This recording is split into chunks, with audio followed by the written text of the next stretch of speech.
If, like me, you're a huge fan of The Last of Us and feel that that story has a deep and meaningful place in your heart as one of the finest in the medium, then I would advise you to not play this game.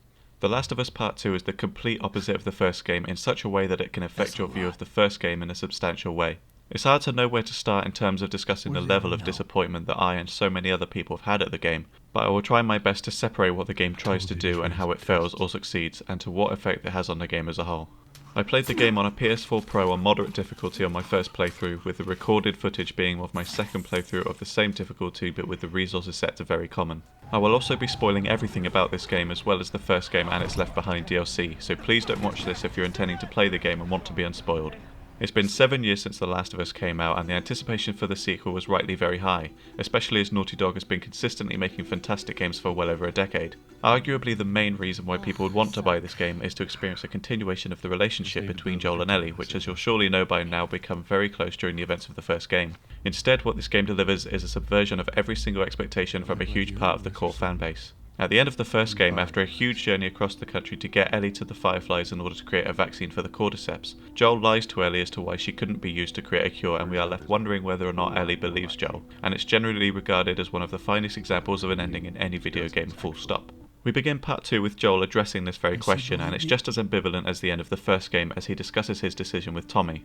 We then begin to play the game and we are playing as Joel, which means that we as the audience will have the expectation that Joel will clearly be a big part of this game as well, and I don't think it's unfair for fans to think that, as Joel and Ellie's story is the entire draw of The Last of Us. From the very beginning, the game takes a lot of chances, and very few of them land in a satisfying way for people playing through for the first time. In fact, most of the key story moments and gameplay sequences will start to become almost intolerable.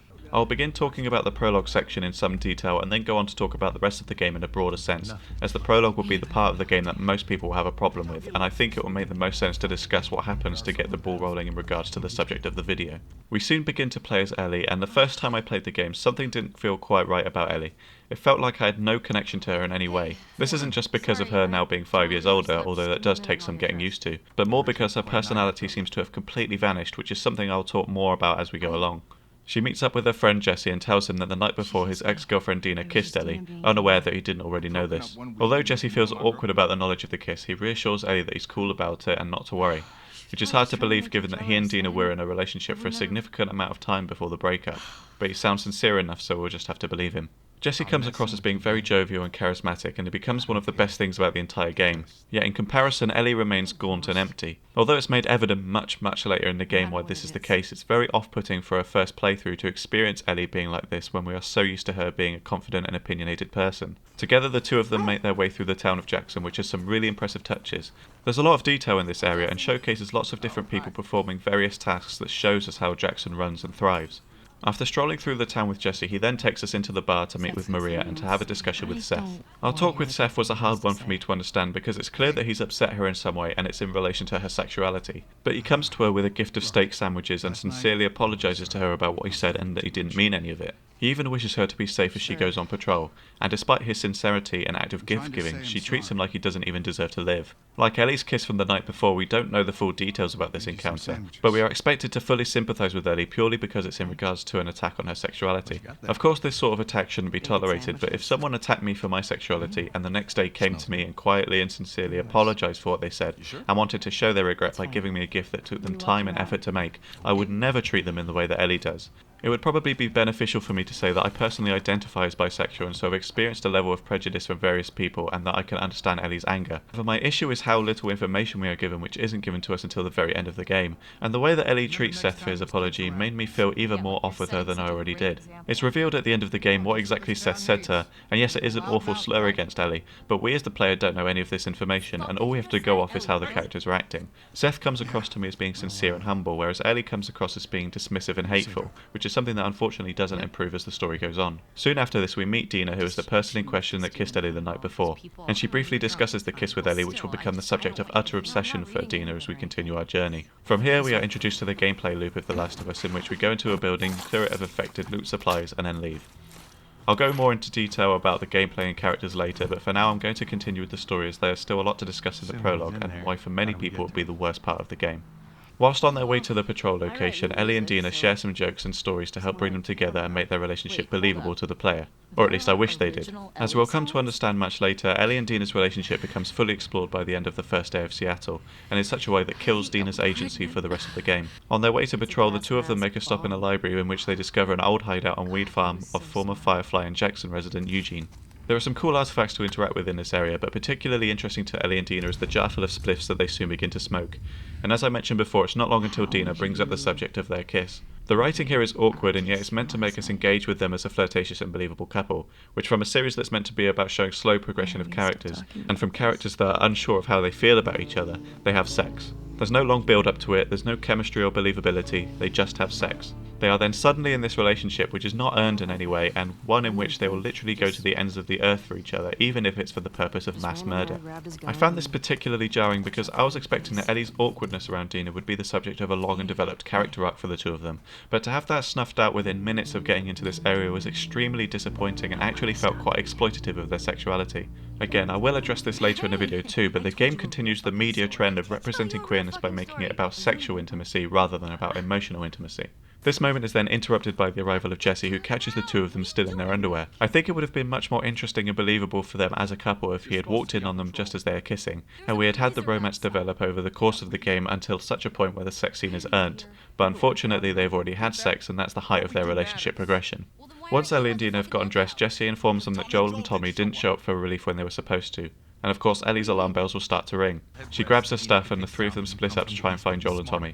But whilst all of this was going on, we had cut abruptly to a character who we come to learn is called Abby, hiding out in a mansion with a group of other people we don't yet know. When it cut to Abby, I was a bit confused because this was a whole new character that I was playing as, but I went with it because that's what the game demanded.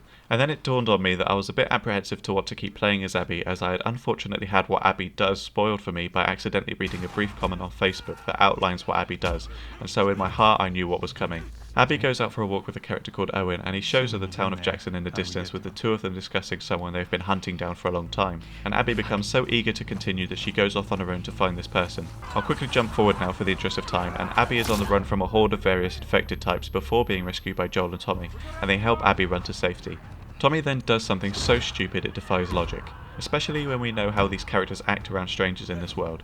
He tells Abby what his and Joel's names are, as if they haven't learned over the last 25 years to not trust a stranger outright, and even agree to go to Abby's camp in order to survive the onslaught. When they get to the camp, they repeat that exact same mistake and say to the entire group what their names are, and the room turns sour. Joel is then shot in the leg with a shotgun, and Tommy is beaten unconscious.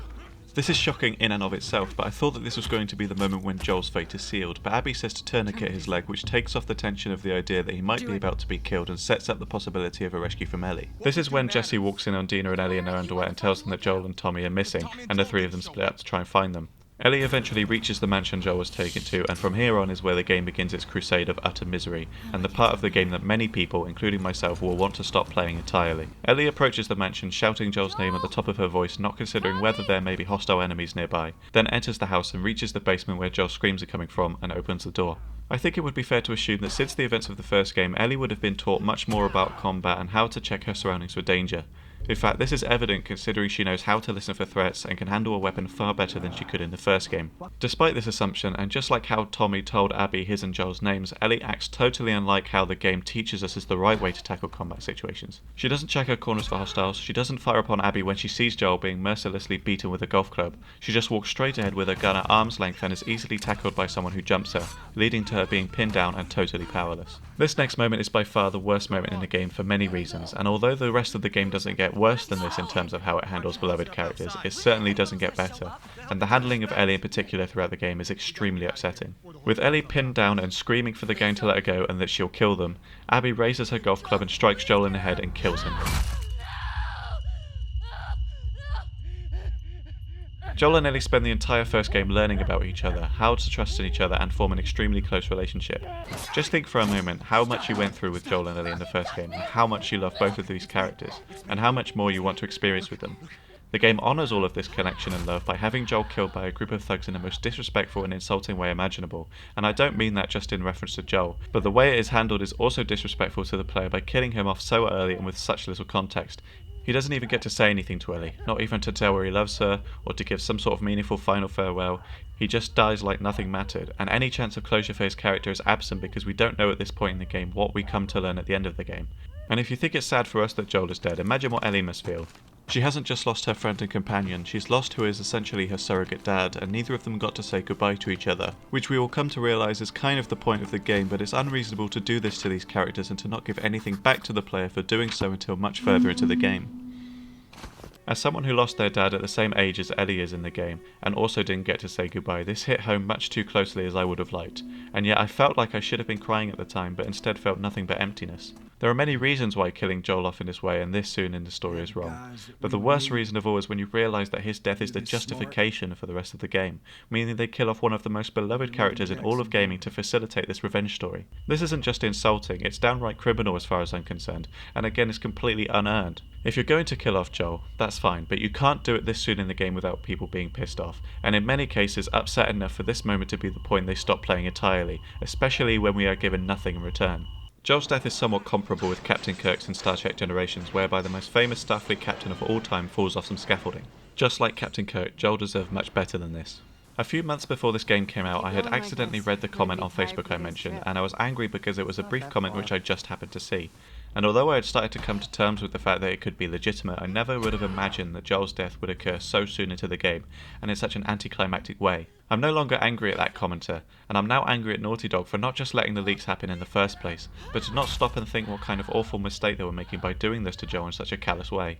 Despite Ellie's threats and how vicious this group appear to be, however, they spare her and Tommy's lives, but knock Ellie unconscious before they leave, and the two of them are rescued by Dina and Jesse. Up until this moment, I'd been enjoying the game and was particularly appreciating the beauty of the graphics and the character models. But once Joel had died, I had slid into a genuine depression, and the rest of the game did nothing but reinforce how joyless and disturbing this story would become.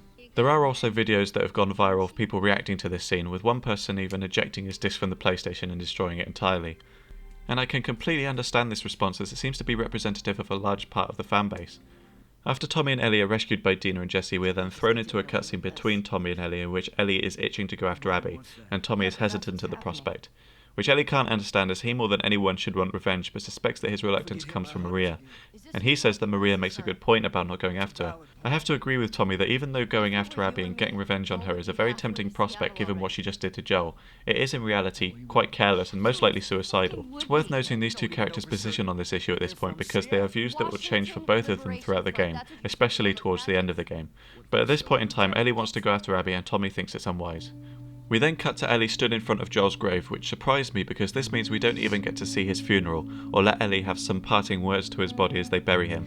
We are offered no closure or understanding as players to the horrific event we just witnessed, and instead Ellie begins to make preparations to leave with Dina as soon as possible, which given how they're supposed to be in a loving relationship, Dina doesn't even consider talking Ellie out of it or telling her that she doesn't think she should risk her life like this. She just agrees to go along with Ellie no matter the risk. If my partner said to me they were going to go off on their own to track down a killer that did them wrong, there is no way in hell I wouldn't try to talk them out of it first, let alone just barrel over and put us both in harm's way.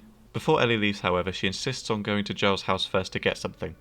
In my experience of grief, it's one thing to bury someone you love, but to then surround yourself in their belongings is overwhelming and almost unbearable. Although Ellie is somehow able to endure this, I must admit that some of the interactions in Joel's house ring true, such as Ellie looking through Joel's clothes and finding his famous brown jacket and placing her head into it and breathing, hoping to feel Joel's presence again. You can also find his broken watch that Sarah gave him in the first game, and the photo of Joel and Sarah together. At this moment I began to well up, not because I was sad about Joel's death, but because it was making me think about my own dad and his passing, and how even the smallest of objects can make you feel like you're seeing ghosts. I then realised that this was going to be the tone of the whole game. As I continued to play it on my first playthrough, I felt such a lack of motivation to want to continue this bleak, depressing game, because there was nothing that could possibly redeem what they've done to these characters, which is why I've decided to make this video, to point out why it is that the game is so difficult to get through, and why I think it's totally fair for people to have the views about the game that they have. Now I have to say, it would be unfair of me to say that there's nothing else in this game worth experiencing, because it's not true. The story does reveal things about itself that makes it easier to understand Joel's death, but it doesn't make it feel any less wrong. From this moment on, we play as Ellie over the course of 3 days in Seattle, hunting down the gang that killed Joel, whilst also having more interactions with Dina and Jesse and learning a bit more about why this gang did what they did. We then also spend the same 3 days playing as Abby to show the story from her perspective, which admittedly is interesting in its own way, but is also riddled with issues regarding the overall story which I'll address as we go. I just wanted to quickly round up the prologue because, as I said, this will be where the bulk of people's issues with the game will lie, primarily with Joel's death, but they run a lot deeper than that as they affect every other aspect of the game from story to gameplay and beyond. Despite the marketing and insistence from Naughty Dog, this game is not about Ellie.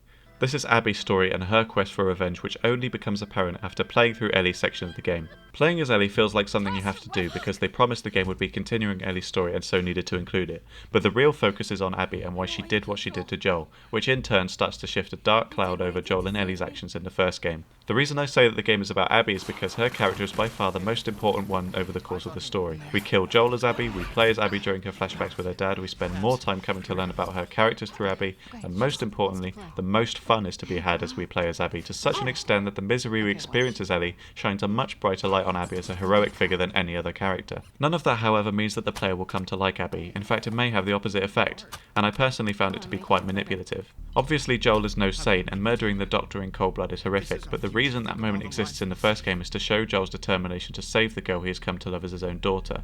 It's not unreasonable then to expect fans to be extremely upset for you to try and force them to come to an understanding with the character that kills Joel for this, when we have become so close to him and come to understand his actions at the end of the first game. In fairness, as I continued to play as Abby, I did actually begin to question my love of Joel and see him as the bad person he actually is.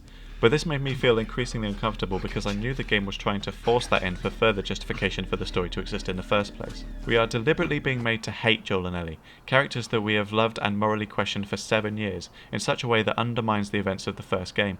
The sting here is that nobody initially wants to play as Abby because they weren't expecting to, and because this is the character that kills Joel, and yet she is in some ways the best things about the game. In the Paris Games Week trailer for The Last of Us Part 2 back in 2017, we do see Abby being hanged and then saved before picking up a hammer ready for combat, but it's presented as a cutscene and doesn't suggest that she'll be a playable character. If we'd been given more information about her and explicitly told that she'd be playable without being given the context, I think people would be more positively receptive to her. But not only is she not shown to be playable in the trailer, she is not even on the marketing or box art, which given how much you play as her is very misleading and unfair to the people who brought Abby to life. Even in the first game you only play as Ellie for one section aside from the final area of the game, yet she still got featured on the box art at the insistence of Naughty Dog. Considering how much commitment they have given Abby and how much she is the focus of the story, Naughty Dog didn't do any of this justice because of how poorly she has been treated in terms of the marketing and her ultimate reveal. When you play as Abby again after Seattle Day 3 as Ellie, you are playing as her 4 years in the past before Joel kills the Doctor and before she begins working out, so she's shown with a more typically feminine appearance. Sometime after the death of her father, it's suggested that she begins working out, and it's even made explicit when she tells Owen she was able to push a heavy weight whilst working out, and Owen is in disbelief. By the time we are in the present, Abby is the literal embodiment of a strong female character. This isn't then just something to have for the sake of showing a muscular woman. There are many examples of Abby using her strength to clear paths, block paths, lift characters, go hand to hand with strong enemies, and makes it believable that she can carry around all of her equipment without issue. In the previous game, all of these things would have been done by Joel, which would be unquestioned by the player as he is not only an evidently strong person, but also just because he's a man. In the parts she plays Ellie, she has other characters help her do these actions, and her equipment is generally lighter, so it's also believable that she can do these things without issue. Although Abby is very distracting at first, her transformation not only makes sense, but helps inform the gameplay in her sections, which is one of the aspects of her character that Naughty Dog did really well. I also love how she has a fear of heights. Not only does it make her more interesting as a character, but it's used really effectively from the first time we see her in the prologue. As we travel with Led through the skyscrapers, we can take the choice to look down as the game tells us not to, and there's a really cool contra-zoom effect to emphasise how high up we are, and even made me feel a little bit dizzy. It's constantly made a fear that Abby overcomes and pushes her to keep doing it. The best example of this is when she has to cross over the falling crane through dense fog. She crosses the first section of the crane to then have to do it a second time, which is even worse. And during this, the thick fog dissipates and we can see right down to the ground, which gives an incredible sense of how high up we are. This is a fantastic set piece in the game and allows her fear of heights to be developed instead of just being thrown in there for the sake of making her character more interesting. When we finally begin to understand Abby and maybe even become warm towards her, she does things that throw away all of that progress and unfortunately makes her unlikable again. The most famous moment that does this is when she goes to find Owen in the aquarium. Once she finds him in the boat, he tells her the story about why he killed Danny, which is an honest moment from Owen, but then she speaks to him in a very condescending way before they both start fighting and then begin having aggressive sex, in which she willingly allows him to cheat on his heavily pregnant girlfriend whilst also being unprotected. Both of these characters come off extremely poorly in this scene, ending up more unlikable than they were before. My experience with Abby was definitely an up and down one, as I first hated her and everything she stood for, before then coming to an understanding with her and liking her, only to end up hating her again. Because of this, she is by far the most interesting and important character in the game, but ultimately she's still a manipulation by Naughty Dog to try and drive home their themes of violence being bad. By the time we get to play as Abby again, it becomes a breath of fresh air to play as her in comparison to Ellie because she has an actual character and is fun to play as. We are bound to like Abby more than Ellie because of how much of a psychotic empty vessel Ellie is, and so in comparison Abby is far more interesting to play as, but at the same time I was constantly reminded what she did to Joel and how the writers tried to justify it to me through Abby's dialogue with other characters. No matter how hard the writers tried, I could never find it to be justified because I kept coming back to the knowledge that the only reason Joel dies is for this story to exist, and that's what you should have in your mind playing this game. We are forced to become close to Abby because we spend so much time with her, which in itself is illusionary. If you spent enough time with a real person that you hate, you would eventually learn enough about them to find common ground and maybe even start to like them. But if that person killed your dad, no matter how much time you spent with them, you would always know in the back of your mind that you hate this person. And that's exactly how I felt with Abby. If they wanted Abby to be relatable, then the structure should have been more geared towards showing Abby's goal alongside Ellie's journey. Maybe making Joel's death back at the mansion a twist towards the end of the game so that it felt more earned. Playing as someone you already hate is hard to get past, no matter how much you play as them. It's made very apparent that the game is actually about Abby, not just by how Abby is shown in the game, but also because of how awful Ellie's character is made to seem. There are so many times that Ellie is made to be completely unlikable from the very beginning of the game. She's very cold with Jesse because of how Dina kissed her the night before we first meet him. She treats Seth like he doesn't deserve the time of day, even though he sincerely apologises to her about what he said. And even the kids that throw a snowball at her, she acts like it's the most annoying thing to happen to her. She could have at least been a bit more playful with them in her response, rather than just straight up shout at them. Just after the snowball fight, Dina and Ellie go to get their horses for patrol, and when the guard says hi to them both, Ellie doesn't even respond in any way to him. Before we have even left Jackson, she has treated every single person with disrespect or has just been plain rude. It may be because she is still reeling from the kiss and trying to process it, or more likely still upset about the final conversation between her and Joel the same night. But considering this is at the start of the game and we are playing as Ellie for the first time since Left Behind, it's very jarring on a first playthrough to accept this version of the character when we know her as being such a sarcastic and jokey person. Things pick up a bit when you get to downtown Seattle with Dina and have some conversations about what they would buy with money from a bank heist before the apocalypse, or discovering a synagogue and learning about its contents and Dina's religion, but this doesn't last for very long. After being chased by the infected to the theatre, Dina reveals that she is pregnant, which is something I really hate that this game did to Dina's character for its own reasons, but in response to this, Ellie becomes extremely hostile and leaves Dina lying on the sofa alone after calling her a burden. Ellie doesn't even really mean this, as she does become more supportive later on and even helps bring up the baby on the farm. But when you've already been exposed to Ellie's way of treating other people up until now, it gets so frustrating and annoying to play as her because she's lost all the character and charm that she had in the first game that so many people loved about her. She even treats Joel poorly when he's about to be killed, shouting him to get up when it's clear he is totally unable to even speak or open his eyes, let alone stand up. I know she's used to Joel being strong and being able to overcome pretty much any enemy, but he's clearly on his deathbed, and a bit of warmth or reassurance from Ellie would have not only helped us like her character a bit more, but may have also added a little bit more closure to the player when he does die and made it easier for the player to want to continue. Ellie has become such a reversal of her character from the first game that a big part of the reason I don't like playing this game is because she's not anything like the Ellie we know and love. Ellie was always the source of fun and lightness that made the first game such a joy to play, and there were plenty of moments where she could be serious as well as joking around. It's this kind of characterization that made her feel like a real person and made the player believe and invest in her. You could say that Joel's lie has turned Ellie's life upside down in such a way that it's changed her character, and that would be fine, but just like Joel's death, you have to understand how such a dramatic change to a character will affect the player's view of the game overall. It's not until quite far into the game that we learn how Ellie knows the truth about the Fireflies, and that does to some extent explain her sadness and unease, but she doesn't act anything like Ellie to any other character at any other time.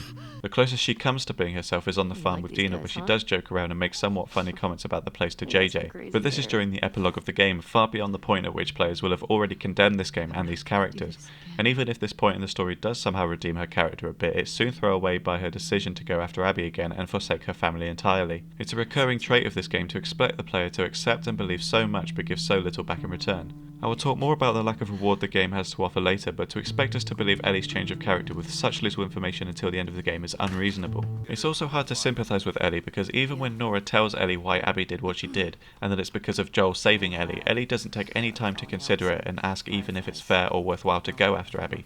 She sticks to her decision to go off and murder Abby whilst killing several unarmed innocent people along the way. Not long after Ellie and Jesse leave the theatre together, Jesse even points out how hypocritical this all is, and is the closest thing that the game comes to making a point about the cycle of violence. But Ellie throws this point away by saying that these people just want to kill all the people around them. This could not be further from the truth. Abby could have killed Ellie and Tommy back in the mansion.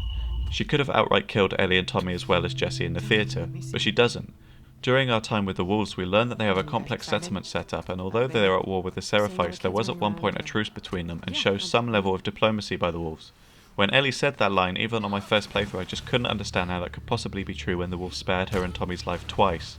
I think that overall it's best to say that both characters are in their own ways dislikable. Ellie is lacking any real character or warmth which put me off wanting to spend time with her. And Abby, although more fun to play as because she has character, does just as many horrific things as Ellie. When Ellie kills Mel at the aquarium, it's horrific because she is an unarmed innocent person, but Ellie doesn't realise that she is pregnant, which of course is tragic and awful. Abby, on the other hand, is explicitly told that Dina is pregnant, and when learning this information says good, as if killing another unarmed innocent pregnant woman deliberately is justifiable because Ellie did the same to Mel. I understand that this is the loop the two of them are stuck in, but how can we ever possibly come to fully sympathise with Abby when she's just as horrible a person as Ellie, and vice versa? This brings me to another point that is deeply troubling to me about the game, and that is how the game uses its pornographic violence to depict a disproportionate level of violence against women. The male main characters who die are Joel, Jesse, Owen and Manny. The female main characters who die are Whitney, Nora, Mel and her unborn child, and Yara. Not including the unborn child, there are the same amount of main characters' deaths for both sexes, but in terms of violence perpetuated against women is far more than against men. Not only are those main characters killed off in horrific ways, but as my partner was playing through the game, she asked if I noticed how many of the enemies are female, and to be honest I hadn't noticed. But after she said this, I started to see just how many women are having strong violence shown against them. It's not the idea of violence against women that's the problem, because they should be able to be shown just as much as men. But going through the combat areas, so many of the enemies are women, and when encountering infected, many of them were clearly women, including ones that are completely naked. As well as all of these, let's remember that you play as two female characters who experience some unbelievably horrific things done to each of them, so even though you're having violence committed against you as well as committing it to others, it isn't really justifying all the women I'm killing because it's still violence that is being perpetuated towards female main characters. As I said, it's not the violence itself I have the issue with, it's the fact that it seems to be such a disproportionate amount of enemies are women. So the game comes off, instead of being representational, as unintentionally misogynistic. Even Shimmer the horse is female, as is Alice the dog. Let's also not forget that although it's established that Lev is transgender and is a male character, he would have been assigned female at birth, and so although it's not violence against a woman or female, it is instead strong violence against a minority group. You even see a depiction of Lev being hanged at one point. None of this may be an issue to you personally, and that's fine, but I keep going back to what I'm trying to point out in this video, which is that The Last of Us Part 2 is an incredibly difficult experience to endure, and for me personally, all of this horrific violence added to that probably more than any other aspect. Although Ellie's story plays a role in the game and you start and finish the game as her, having beaten the game twice I remember so much of Abby's journey, whereas all I can remember of Ellie's journey is the constant excessive violence and misery. Ellie's trauma is used purely to drive her revenge and create the excuse for her gameplay, but outside of this there's literally nothing except the revenge.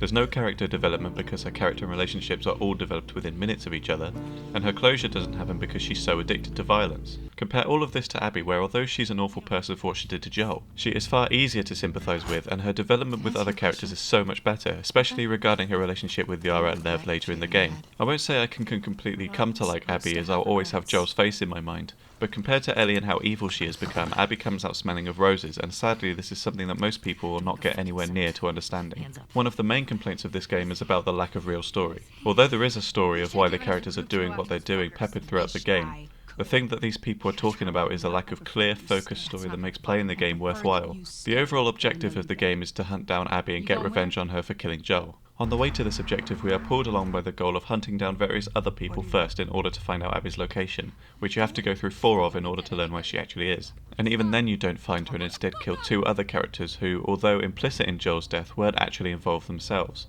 one of whom being a heavily pregnant woman who poses absolutely no threat at all. To put it simply, this game is an adult version of Super Mario in the worst way. Although many other games are guilty of having a princess in another castle, often on more than one occasion, this game not only does it several times throughout, but also makes you not feel rewarded by doing so. Hunting Leah with Dina leads you to finding her already dead, so there's no information to be gained there. You do find Nora alive, but your interaction with her boils down to you just brutally bashing her head in with a broken pipe, which then cuts back to the theatre.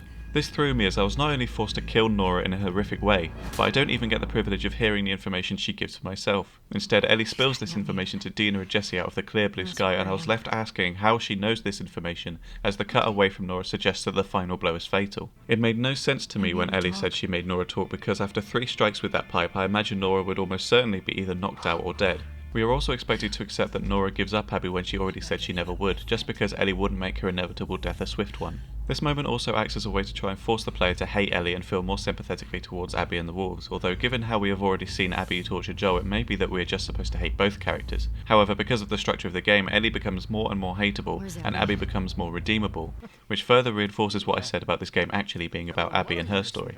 Ellie began to feel more and more like a cynical inclusion to the game for marketing's sake rather than actually wanting to explore her story. Naughty Dog has stated that this game is exploring the cycle of violence and how to end it. This is true to a certain extent, but I don't think it comes across like that over just reveling in the violence. Firstly, it seems incredibly self-serving to say you want to explore this subject matter and yet so steadfastly commit to creating the most deliberately grim, brutal and mentally offensive violence I have seen in almost any media text. Not only does it not ring true because of the violence, but at the end of the game Ellie goes after Abby to kill her once and for all, which would be something the player is very keen to do given what she did to Joel, and yet is antithetical to the life that Ellie and Dina now enjoy without threat. We have already been forced into killing these other characters, most of whom were totally innocent in Joel's death, and yet when it comes to Abby, she is the one who gets to live. It feels so grueling to kill those innocent, unarmed people, but nothing in comparison to how unsatisfying it feels to not kill Abby. But the game has been trying to trick you into feeling this is okay because you've played as Abby for half of the game. This is the moment the cycle is broken and Ellie finally becomes redeemable. Except, oh wait, it totally isn't, because Abby already spares Ellie's life not once, but on 2 separate occasions throughout the game.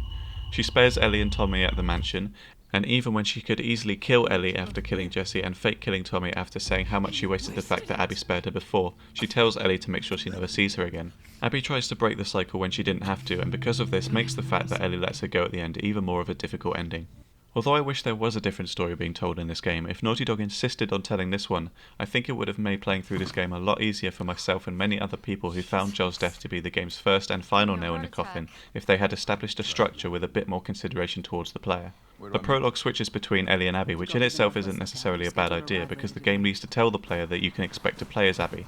The sudden shift back to Abby after playing for so long as Ellie is also very distracting and kind of infuriating because I began to think that we weren't going to play as Abby again after the prologue, which at the time I was very happy about, and then out of the blue you begin to play as her for the same amount of time you play as Ellie, which is basically half of the entire game. Not only is this change of characters off-putting, but during our time with these characters we keep being pushed around space and time, trying to piece together who was doing what when, and how it ties in with what we've already experienced in the story up to that moment, as well as trying to focus on the gameplay itself. I think it would have been beneficial to the game to have at least put these events in an order that culminates in Joel's death, instead of Joel's death being shown at the start and draining the player of any motivation to want to continue playing. It's only until my second playthrough that I was able to really begin to appreciate the complexity of the story and how it's all intertwined.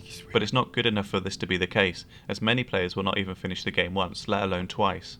It would be like if I ordered a pizza and wasn't satisfied with it in any way, so ordered the exact same pizza having already been let down by the first one. The chances are I will enjoy the second one much more because of my experience with the first pizza.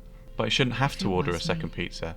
I should have loved the first pizza so much that I immediately wanted to order a second one regardless. It may seem like a strange analogy, but the meaning is the same. If I had recorded my footage from the first playthrough, I doubt I would have even done a second playthrough at all. But thankfully I hadn't recorded it and so had to play through it again, which was actually beneficial as I am now more able to objectively speak about the game. However, that was driven by my need to have the footage, not because I wanted the second pizza. The rare moments in the game that I found to be uplifting in any way were the flashback scenes with Ellie and Joel, most notably the museum sequence. This is because it felt most like the game we were all wanting and expecting to get, a continuation of this relationship that so many people fell in love with. But this serves to remind us that Joel really is gone, and makes these segments feel depressing instead of uplifting, which I believe is meant to be the intention. But instead of being bittersweet, they mostly just end up being bitter. I spent the whole game waiting to hear what Joel and Ellie's last conversation was, given how she writes about it in her journal and is clearly of some importance and would potentially give us that closure. When we finally get to that moment after the dance, it's a very hard scene to watch as we know that this is the final moment they share together before his death, and the first real conversation they have had since Ellie's revelations about the Fireflies in St Mary's Hospital. I think it does help somewhat resolve their distance from each other, and it is nice to get the impression that Ellie can begin to come to terms with what Joel did, but the overriding tone is still the sadness of knowing they don't get to have that journey together, or that we didn't get to experience that in any way in the game. That would have been a very satisfying and interesting adventure for them to have, in the sense of having to rebuild a relationship that's been destroyed by Joel's love of Ellie, instead of Joel dying to tell a completely irrelevant and deliberately fabricated story that the player neither expected nor wanted. In my own personal objections to the story they chose to tell in this game, one of the biggest I have is how they deliberately made the doctor that Joel kills to save Ellie as the single most important factor into this story existing. Although Joel's death is used as justification for Ellie to seek revenge, none of that matters unless Joel kills the doctor, which of course he did in the first game to get to Ellie. This is probably the worst moment for undermining the events of the first game because of how important he suddenly becomes. Joel kills that doctor because he is the last person to stand between him and Ellie, his surrogate daughter. Our whole journey with Joel and Ellie is built to a point where Joel realises he loves Ellie as his own and will protect her at all costs, which is a huge revelation to have not just to him but also to the player, and yet of all the characters whose death could have had more impact, such as Marlene, it's the Doctor. I also have to question if this Doctor really is that important in terms of creating a vaccine. The Fireflies believe he is the only Doctor who can create a vaccine, which is something they can't possibly know. Abby takes vengeance because it's her dad, but we are also manipulated into caring about him because Joel has doomed mankind, something we already know but the game wants you to feel bad about. Joel's presence in that hospital means one of two things could have happened. Either Ellie dies and humanity can be saved, or Ellie survives but at the cost of Joel's life 5 years later. Obviously, Ellie lives and Joel dies, potentially dooming humanity, but that's not definitely the case. Yes, it's possible Abby's dad is the only person left alive who can treat the vaccine, but they can't know that for sure. And yes, it's possible that Ellie is the only immune person, but we can't know that for sure. It's even theorised by Joel that there could actually be lots of immune people, but they're just hiding it. This is most likely Joel trying to justify his actions in saving Ellie, but there's nothing to suggest that if another immune person is found, that there are no other doctors alive capable of learning what Abby's dad knew in order to create a vaccine in the future. As you play the game, Abby's journey from her father's death to getting her inventions and stopping Ellie is the one that shines through, or at least that's how it may seem. It can be easy to overlook the fact that for the majority of Abby's story she is simply either looking for Owen or taking care of two Seraphite outcasts. In the absence of a clear, coherent story, the game takes an unexpected turn by having Abby be saved by Yara and Lev, whom you then have to give medical care to and team up with in order to get to the Seraphite Island and save their mother. The story kept taking so many turns I didn't know which way I was going and for what reason I was going there. If people were upset because they didn't know they would play as Abby for so long, I can barely imagine how confused people would have been to then have her story amount to saving these two characters from the wolves as a means of redeeming her actions at the start of the game. I did find the island itself interesting as we get to see a bit more about the Seraphites' lives and what values they have, but we are never given any hard details about this island, the cult itself, or its deceased founder. We are instead given little nuggets of information, such as they don't use old world technology, women are not allowed to shave their heads and go off and fight with the men, and that the cult doesn't condone nor preach violence. I know that they become violent after the death of the founder of the cult, but we never know who the founder is or what the actual goals of the cult are other than killing the wolves after the truce has been broken. The Seraphites talk so much in religious contexts and even refer to the infectors as demons, which makes it all the more disappointing when we aren't told who they are or what they believe. Much like a lot of the rest of the game, they are also quite inconsistent. They hate old world stuff and are meant to be self-sufficient, and yet many of them use guns and even use elevators to get around tall buildings, which Lev even explicitly mentions, saying that although they don't use old world stuff, there are exceptions, especially for soldiers. I can't bring myself to believe in this group when we are given so little information and are constantly reminded how little they adhere to their own principles. This can be seen as a realistic depiction of religion and how hypocritical religious people can be when it suits them, and I'm willing to accept that for the violence because of how the truth between them and the wolves is broken. I find it very difficult, however, to accept that their usage of old world technologies is anything other than a convenience written in by the writers to make the faction act a bit more like enemies we've already encountered. Both factions, however, are just as bad as each other, as they share some things in common, such as their willingness to torture their prisoners. In the Wolf Stronghold you can see many Seraphites in cages and hung up by their hands, being tortured to give up information about their movements. Abby is implicit in this activity. She doesn't step in or comment how awful it is, and even briefly watches Isaac torturing a naked man strapped to a chair. When she is later questioned by Lev about whether she has tortured anyone, she deflects the question, giving us further evidence that she herself has tortured people, which is very likely given how she very happily tortured Joel just to make him feel pain before he died. I spoke earlier on about how stupid Joel and Tommy were in giving Abby their name straight away, as if they have learnt nothing about trusting people they've never met before. This isn't the only moment of pure idiocy in the game. There are a few moments in the game where characters will tell each other to be smart about something, and they never really explain what that's supposed to mean. We are just supposed to accept that the characters know what that means. So in the first instance of this, Ellie, Dina and Jesse split up in order to look out for Joel and Tommy. This makes sense because they'll cover much more ground and have a greater chance of finding them. When Ellie does eventually find Joel in the mansion, she does not act in a way that is consistent with what she would have been taught by Joel. She sees Abby beating Joel and she could have so easily prevented what happened, but instead of being smart about it, she allowed herself to be captured and sealed Joel's fate. I don't think any of these characters have any ability in being smart at all anyway. The worst offender of being stupid is when Ellie has killed Owen and Mel and drops the map on the floor. Tommy and Jesse both come in to get her and take her back to the theatre, but not a single one of them, including Ellie, stops to pick up the map, which leaves us an excuse for Abby to learn where they are hiding and to then go after her and get revenge. If the map had been picked up and put in her pocket in their haste to escape, only for it to fall out for Abby to find, that would have been slightly more acceptable. But for these three experienced killers and supposedly smart people to leave such an important document behind is ridiculous. Neil Druckmann has since come out to explain why Joel and Tommy gave their names to the wolves despite it being against Joel's character to do this.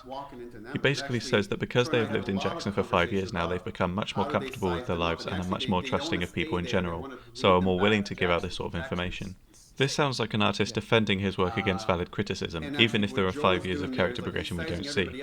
Joel and Tommy, although having been in Jackson for 5 years, are still going out on patrol, encountering infected and doubtless hostile humans whilst doing so. There is no way they would give their names the moment they meet somebody, let alone get dragged along to their camp full of people without knowing more about them. In fact, it's probably likely that people who go out on patrol are told to give as little real information about themselves as possible to avoid potential attack and by extension not making Jackson a target. And as the game goes on, we are shown that despite how you may feel about the characters that you've been getting to know, these relationships mean nothing because they are constantly being killed off in the most sudden and underwhelming ways possible, or at least the male ones are. The worst time this happens aside from Joel is Jesse.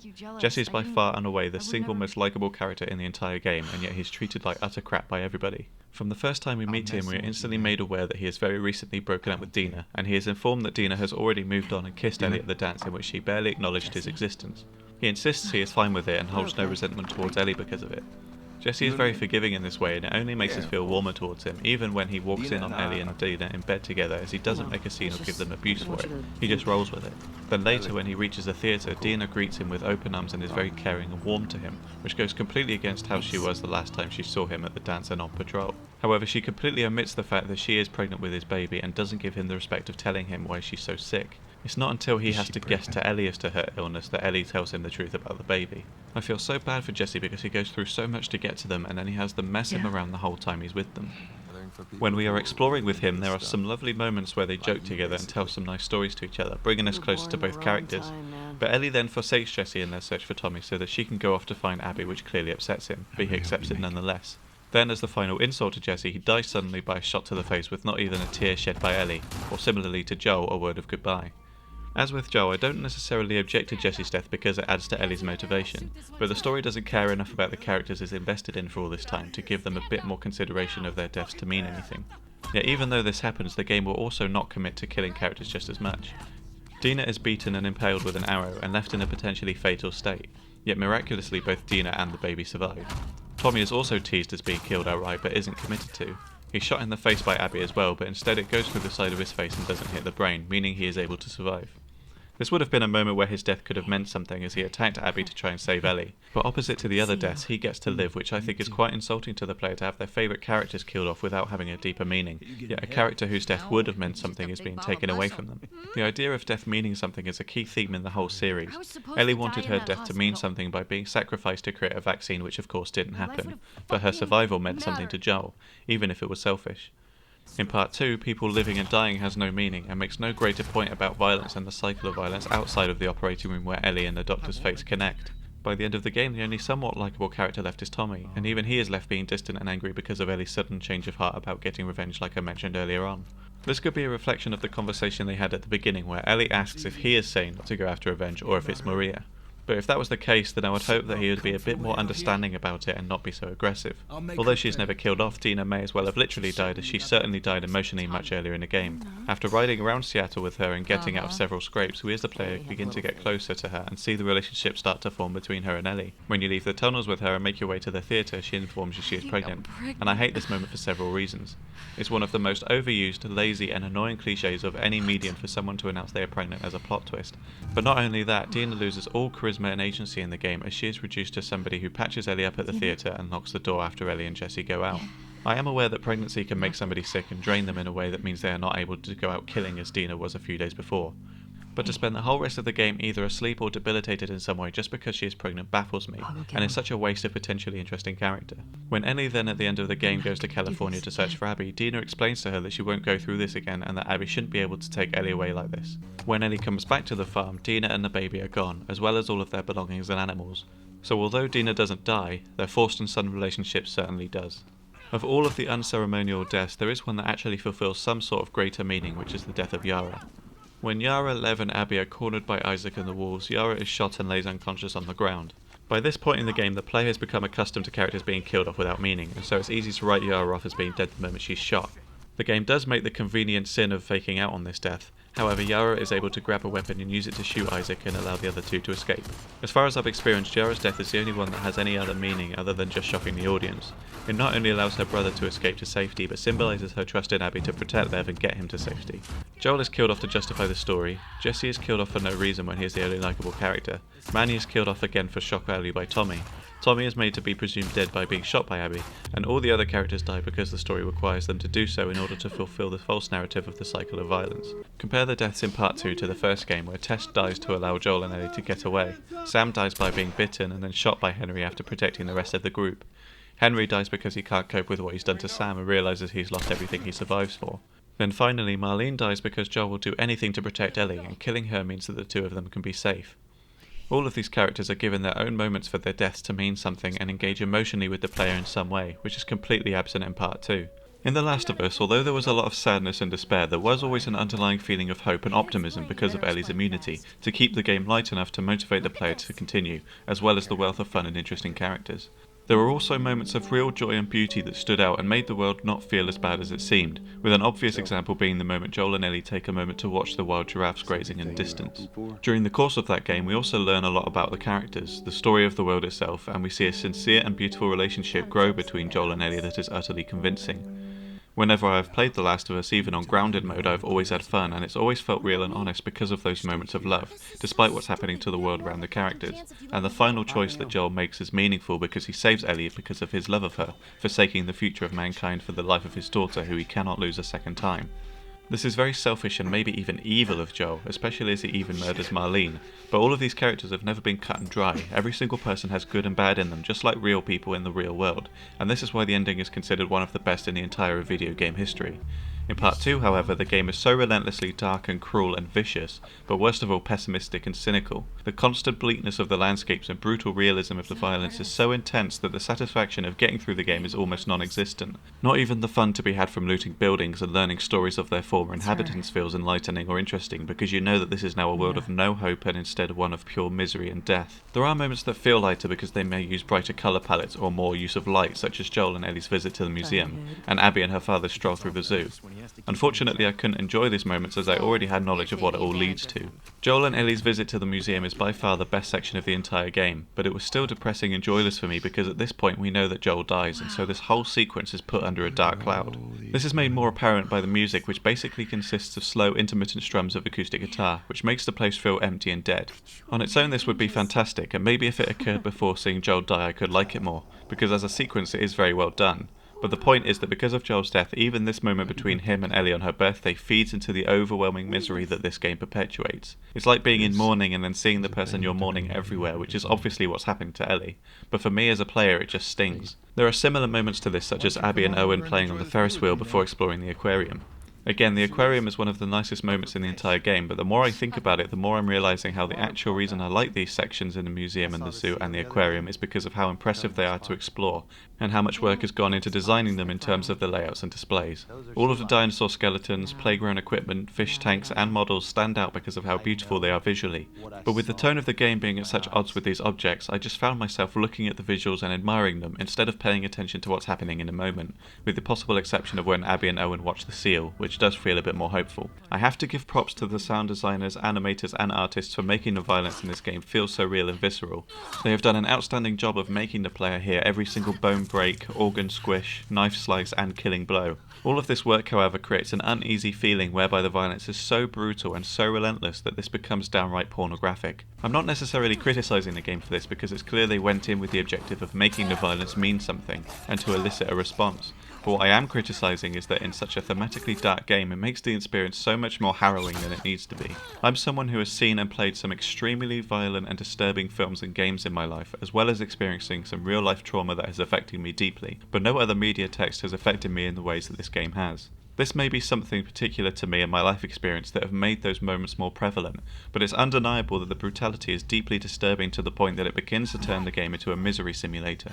Now, I will always praise a piece of art for making me feel something, as that is the purpose of art, and I can't deny that this game does just that. But if you're someone like me who suffers with depression, you may not come out of this game in as good a state as me. I think it would be entirely possible for people with serious mental health problems to play this game and hurt themselves in a real way. And if there is anyone watching this video who has played the game and feels anything close to this level of depression, then please don't be afraid to speak to somebody about it. Let's move on and discuss the gameplay now, as that's where the only shreds of fun to be found are. I'll separate exploration and combat to make it easier to talk about both aspects of the game, but it's fair to say that the shreds of fun that are to be found here are all in the exploration, so I'll talk about that first. You don't really get introduced to the exploration side of the game until after the prologue and you get into downtown Seattle. After passing through a few gates you have to open to get into the quarantine zone, collecting some bits and pieces along the way, you come into this wide open area with lots of buildings to explore. This area is basically a big tutorial space in which it teaches you how to break into buildings, look for clues on how to open safes, use physics to solve puzzles in order to reach new areas and resources, and how to use the environment to learn how to get past certain barriers. Although the exploration throughout the rest of the game is fun, this area is probably the most fun in the entire game.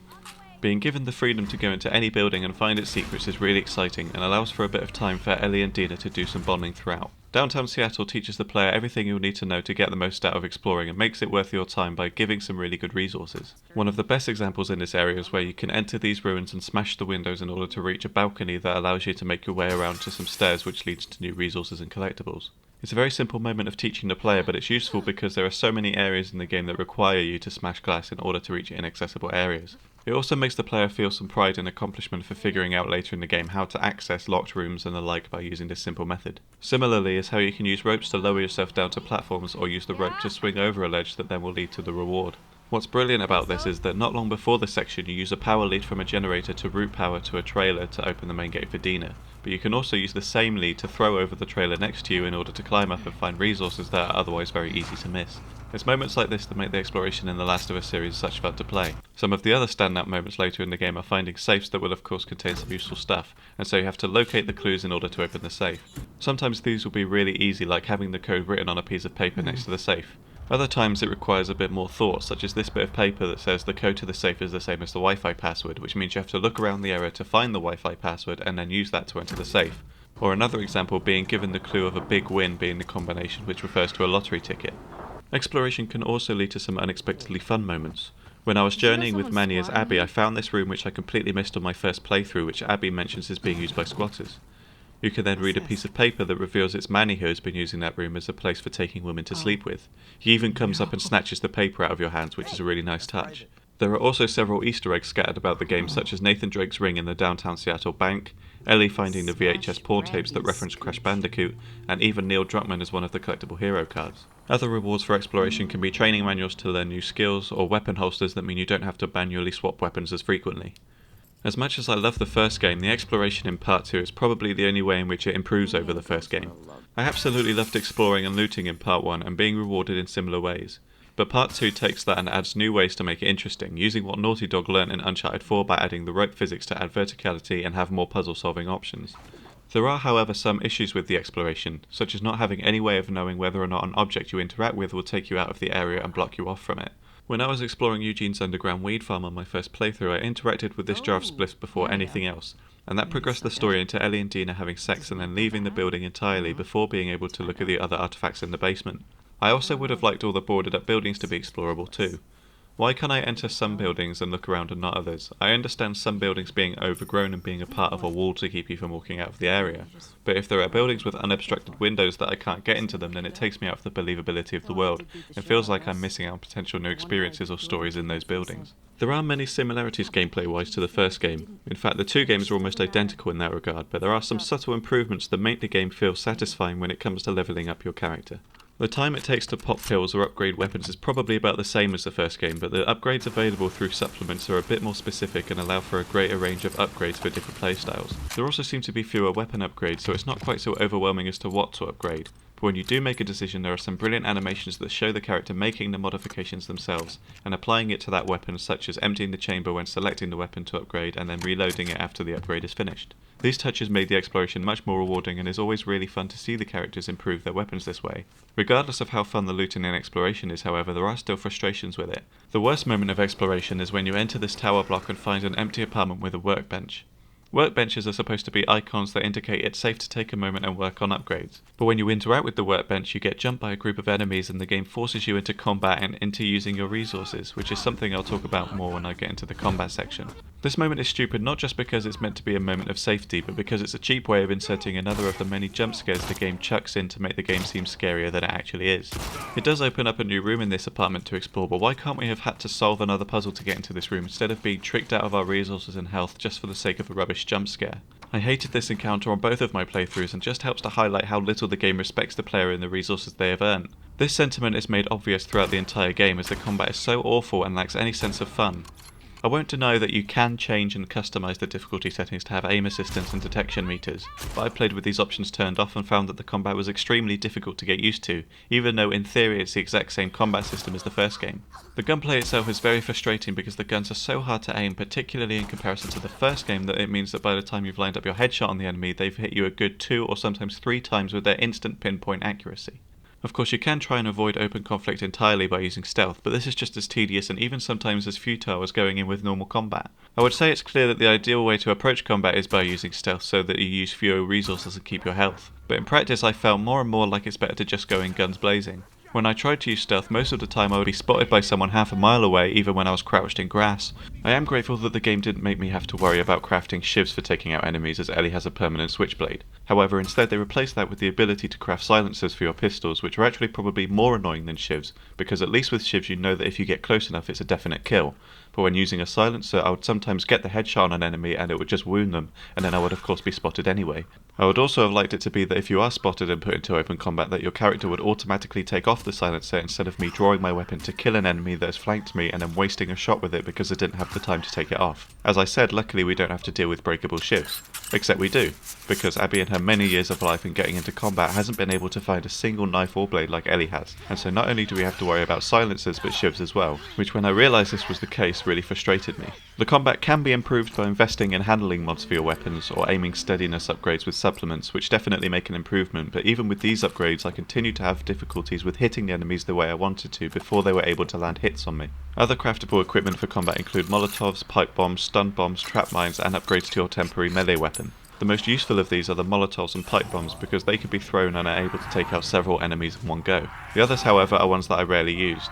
I don't think I ever once intentionally used the smoke bombs because I generally don't like using bombs or devices that don't do immediate damage and so avoided using them, but you may find them to be useful if that's your type of playstyle. My main issue with the combat however is no matter how far ahead you plan your attack, there are things that would happen that I sometimes couldn't explain. I'd carefully walk around the area listening out for enemies so that I can track their locations to then suddenly walk around a corner and be surprised with enemies dead in front of me, or even worse, enemies I couldn't see with listen mode before because of how weak the listen mode is, and walk out of a building only to be spotted by someone just outside of that listening range. Having this happen which then forced me to use resources was bad enough, but to then often have moments afterwards that led to forced combat encounters kept dragging down my excitement to want to plan out attacks and feel like a genuinely dangerous person. If it's not forced encountered, it will be taking out a group of enemies flawlessly to then only have another bigger group appear out of nowhere that I have to deal with. There were moments that I felt I had more fun on grounded mode in the first game over this, and that may sound like an exaggeration but it's really not. Grounded mode at least let you plan out your attack, and so long as you had the skill to execute it was fair in letting you progress. Moderate difficulty on part 2 just felt like a constant string of being cheated out of a clean run without detection. Both the combat and the exploration however don't compare in the fun to be had from the original Last of Us. I went back to the first game to capture the footage I would need to make this video, and there were two things I noticed that instantly made the game more fun to play. The first is how much lighter the characters were to move around. Although you can change the sensitivity in part 2, the base turning speed for characters feels like you're trying to turn a cruise ship, whereas the first game is so silky smooth that it meant that if I needed to turn away from an enemy and get away then I was able to with much greater ease, as well as being able to drop off ledges without waiting for a clunky animation to play out. This movement speed also made stealth a lot more fun. Of course I will have to admit that the AI won't be as advanced in part 1, so by its nature the stealth will be easier, but it made my question why anybody would have a good time playing part 2, especially in a stealthy approach whereby the enemy will spot you for the most stupid reasons, like psychically knowing where an arrow came from even if they didn't see it. Even in an all-out firefight, the first game is vastly more fun as a gameplay experience, as you're able to keep your head above cover for more than 1 second without getting shot, and even if you do get shot you won't get so horrendously staggered as you do in part 2. As I said, the only real fun to be found in the game is from exploring the world and solving puzzles to access new areas, and in some ways I wish the game was just that even if there was no story at all. But if you want that kind of experience and have a good story, then there are a few games I can recommend you play instead. The first one is a little known horror game called The Last of Us. It has all of that kind of exploration with a fantastic, meaningful story, interesting characters, fun combat and beautiful art direction. Another one would be a game called What Remains of Edith Finch, which is an amazing indie game about a woman who goes back to her family home in order to uncover more about a family curse that's caused each of her family members to die under mysterious circumstances.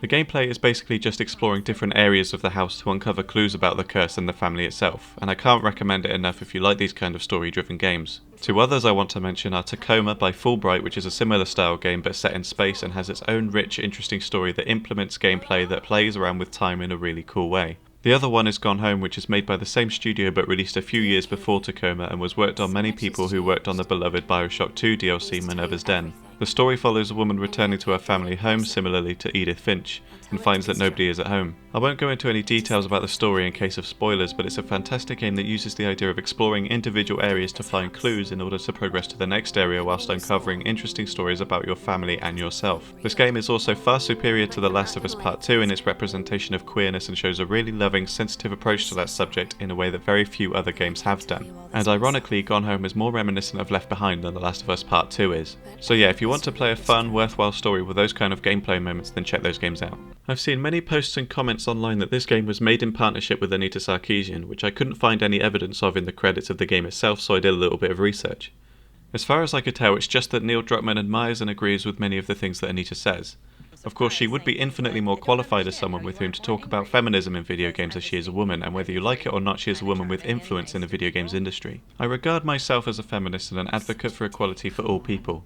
Although I will acknowledge I am not perfect in this endeavour, as we all have much more to learn about these subjects. But when it comes to creating video games, it should always be the direction and motivations of the developers themselves that determines what kind of game is being made. If Naughty Dog really is as adamantly progressive as it says it is, then diversity and honest representation should come naturally to them without having to point at themselves and say how great they are for doing so. It may still be their intentions to represent different demographics in their games, but in this instance I have to say that it fails to do so in many areas, and it often feels like Neil Druckmann is using representation as a way of propping himself up as an ally instead of being something that comes naturally. It's not enough to represent women or queerness in games by just including them and making them visible. It has to be done in a way that is from the heart and believable. In terms of representing female characters, I can't criticise the game too much because there is a great cast of diverse and interesting female characters throughout the game who are all really interesting and unique, and I've heard from women who have played the game that they really like these characters.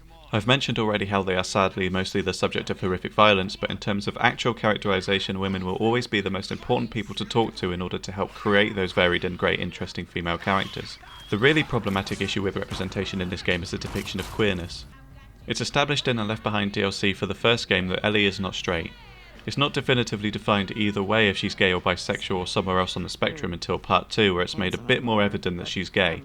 But either way, she is not straight, and the way they represent that in Left Behind was so beautifully and respectfully done that it felt sincere and earned because of her and Riley's evidently strong friendship and fear of being apart. In Part 2, it seems that the writers have become utterly obsessed with this idea and made it Ellie's defining personality trait outside of being a vicious killing machine. In just the prologue alone, Ellie has several conversations with different characters about her and Dina sharing a kiss at the dance, most of whom are accepting and don't care about it either way, which is good. What's not good is how you talk about the kiss with Dina awkwardly, then later make your way into Eugene's weed farm to find shelter, and after taking some drugs talk about the exact same kiss again before engaging in full-blown sex with Dina completely out of nowhere.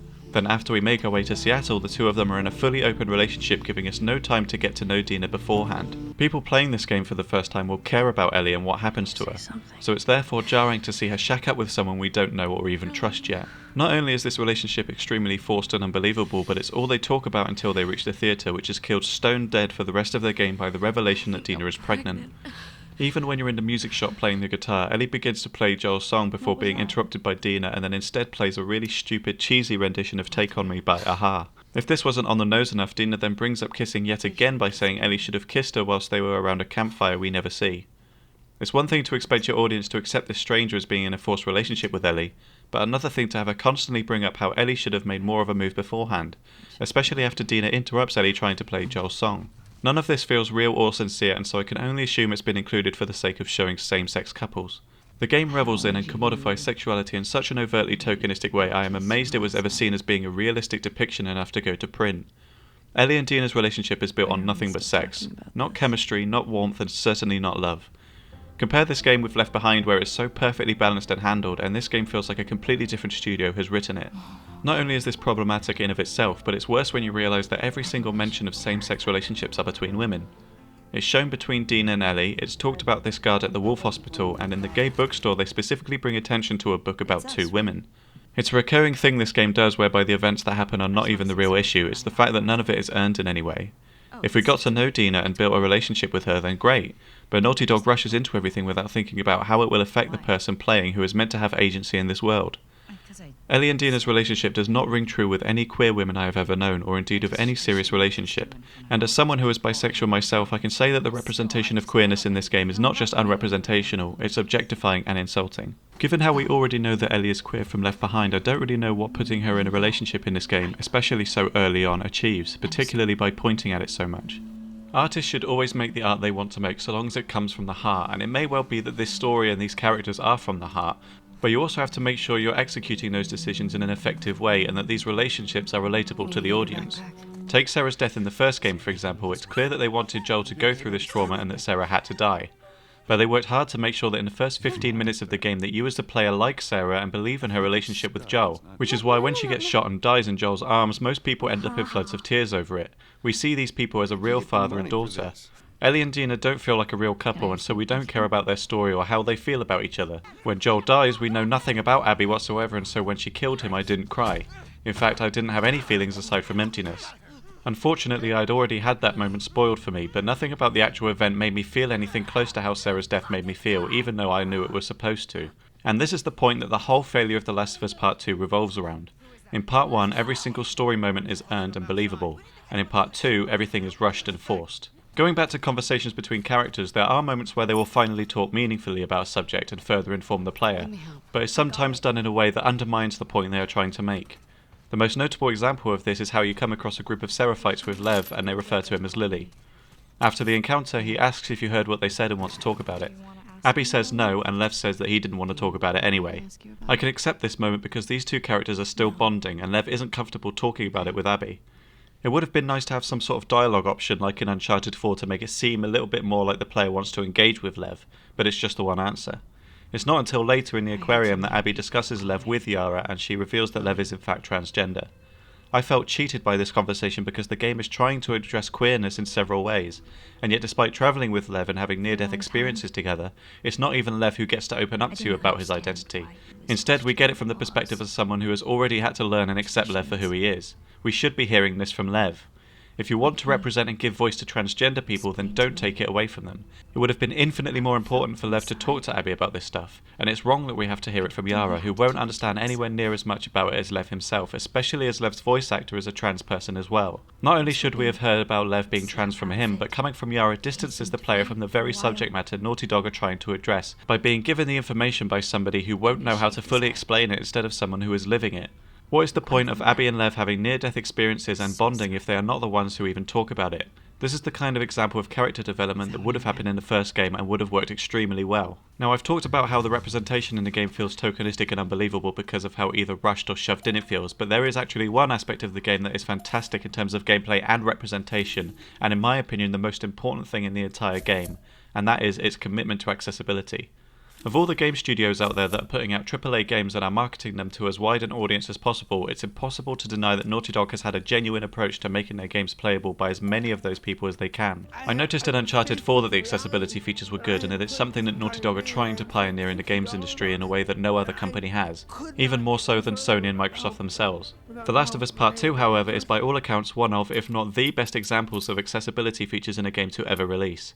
There are many different adjustable options for people who have visual, hearing or motor disabilities, including text-to-speech, the ability to change the size and colour of text, the option to skip puzzles, vibration cues for varying sounds, button holds instead of mashes, colour and contrast options, traversal assistance and many others. I'm sure many of you have heard about Blind Gamer's reaction to The Last of Us Part 2's accessibility options and how he is brought to tears because of the accessibility options in the game. Although he has disclosed that he was actually asked by Naughty Dog to work on the game's accessibility features with them, the attention to detail and sheer amount of options that there are available for interability players is enough to make someone with a visual disability have such an emotional reaction that they are brought to tears with joy. In many ways, this is the most joy that has come out of the game for me. To see someone else who has a very difficult time finding games that allow him to play unhindered being able to experience the game with a much greater ease is beautiful, and I have the utmost respect for Naughty Dog for doing this.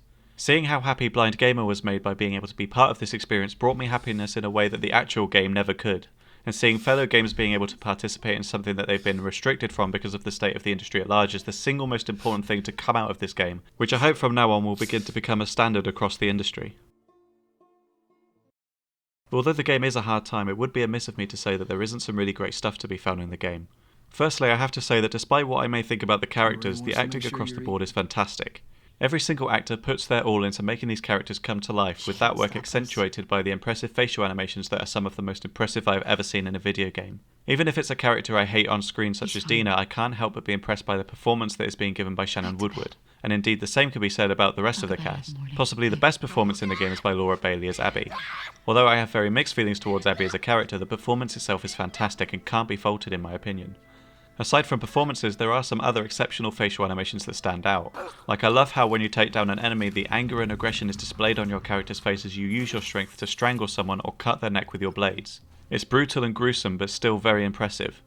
The workbenches, as I have already mentioned, are fantastic, and I love how every single weapon mod is individually animated. Even having your character empty the chamber before making modifications and then reloading the weapon to inspect it. Another big plus point is that the artistry and design in the game is fantastic. From the way the light shines on objects to the ever-impressive foliage and debris, everything in the world is expertly crafted and often draws attention from the rest of the game. There are also many other examples of attention to detail that are well thought out, such as the saucy book that you inspect in the bookstore can actually be seen to disappear if you leave Dina alone with it and is then later in the theatre, just like when Ellie picks up the toy for Sam in the first game.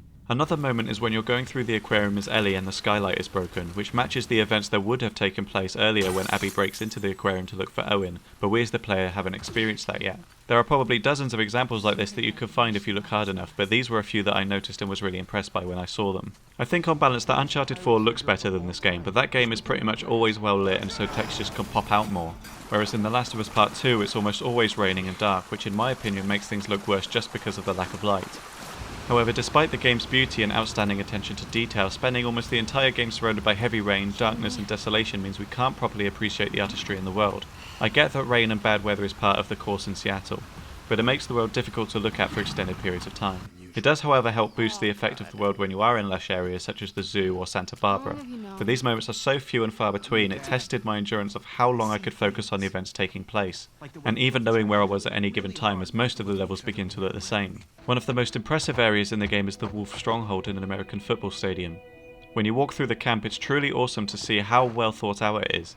There are schools in which the children can be seen to go to class, a huge mess hall that shows people eating, collecting clothing and just generally chilling out, and a big outside area that showcases how the wolves are able to sustain themselves. There are people making and washing clothes, big pens on the football field where animals are grazing, wind turbines for producing power, people growing and preparing food, and even a rifle range for target practice. Exploring this settlement makes Jackson feel extremely primitive in comparison, especially given how plentiful everything seems to be in the wolf base. There are also interesting collectibles that are very well done. Not only are they interesting and fun to look at, but they also make sense to being something that the characters collect. We know that Ellie loves superhero stuff, and so of course she'll be collecting trading cards of superheroes and villains from Savage Starlight. And Abby's dad collected coins, which is a tradition that she keeps up with after his death, which I think is a really lovely sentiment for her to carry on. As you explore the world, you can also see in many people's homes that there are PlayStation 3s still hooked up with copies of Jak and Daxter. At first I questioned why it wasn't PlayStation 4s, and then I quickly realised that of course the apocalypse happened in 2013 before PS4 was even announced. Also a quick bit of praise for having Hotline Miami in this game. Not only is it a great game, but a game that exploits strong violence as this one does so it fits thematically. There are also small glimpses of hope throughout our journey too, as nature continues to thrive despite the state of the world. During the game, the player can see many types of wildlife including dogs, cows, sheep, chickens, rats, seals, cats, zebras, frogs and squirrels, as well as a few more that I'm sure I'm forgetting. The Last of Us Part 2 is also excellent at creating atmosphere. Exploring the desolate world is lonely and scary, which is made more powerful by the slow music pieces playing as you explore. However, there is one sequence that stands out above the rest of the game in terms of creating atmosphere and a genuine sense of dread. When you're playing as Abby investigating the hospital in order to retrieve supplies for Yara, you come to this dark area in the lower levels. The first door you try doesn't open and it's apparent you need power to open the door again, so you move through to the next corridor to find another door. If you interact with this door, a very disturbing sound comes from within, and if you listen to see what's there, a mass unlike anything we have ever seen before is clearly right behind the door. This made me extremely anxious as to what was to come when I got the power going. After restoring power and making my way back to that door, I noticed that it had been completely destroyed, and what's left was a big fleshy mass of bodies and blood, with a blood trail leading through the other door that I couldn't get through before. You can then follow the blood trail into a garage and into a hole into the corner of the ceiling. My heart was pounding just at the thought of what this thing was, let alone considering fighting it. As I entered the ambulance and found the medical supplies, my torch suddenly moved around towards a groaning sound, and then this appeared.